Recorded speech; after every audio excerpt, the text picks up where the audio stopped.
Good morning. How are you today? Well, it's beautiful here in Virginia. Hope you're having something like this wherever you are, if you're not in Virginia. The temperature is good. The air is not so windy. It's just perfect. I have a feeling that not only are we going to seek to suppress one manner of expression of speech, that is in terms of voting, but I think we're going to see more and more efforts to suppress speech in various ways. I've always said to people that you may have freedom of speech. It's a prepositional freedom. You have freedom of speech. You don't always have freedom after speech, because people try to come down on you. Institutions come down on you. The group that you thought was your friend comes down on you, because free speech is meaningless unless it's robust, unless you're actually saying something really. And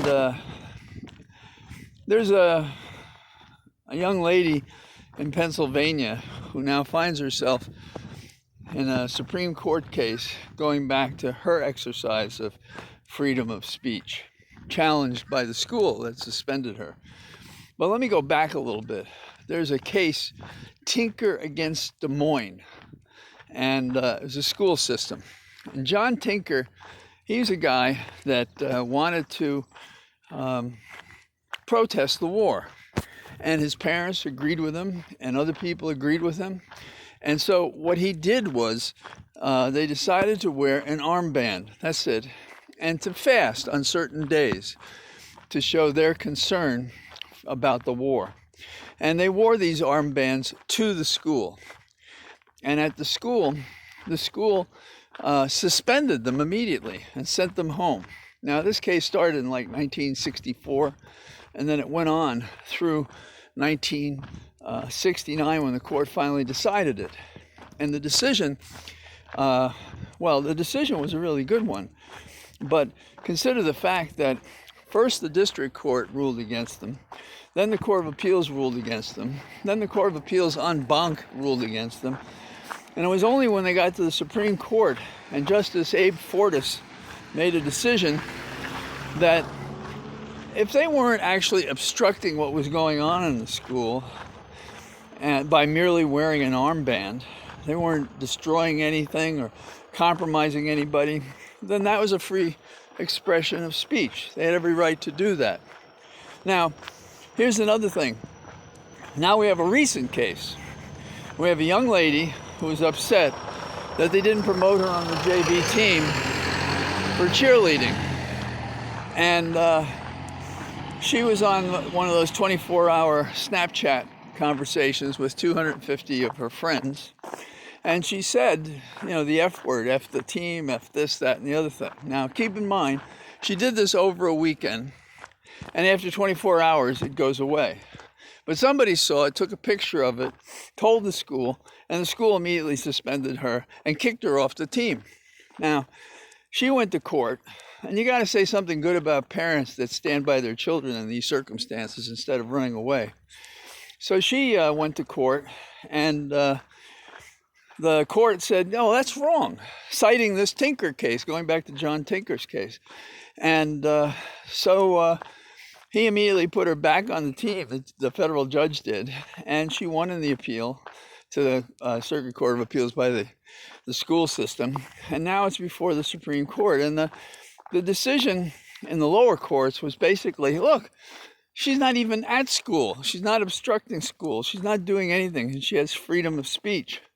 Now, the school had all the teammates sign a pledge, sort of like a non-disclosure agreement like Trump had. And it said that you had to be respectful to the team.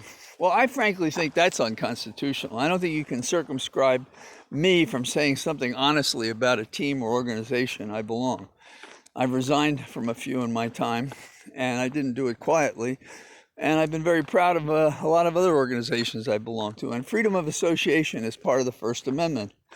So the question, while it may not seem to affect us individually, taking a look at the First Amendment and deciding what is good and bad speech will tell us something. Now, In recent days, I've seen friends of mine whose cars have been hit or punched because of stickers they have on it. In years past, people have tried to intimidate me in different ways. Now, 13, 14, 15 years ago, I said they should take down the Confederate statue in Leesburg, Virginia, right in the court complex. And man, I got death threats and everything else. One was by email. And I said, you really know you shouldn't make a death threat in an email. So obviously nothing happened to me, but this is what we can expect to see. We can expect to see people making threats like this. We can expect to see people like Jim Jordan talking over other members of the Congress.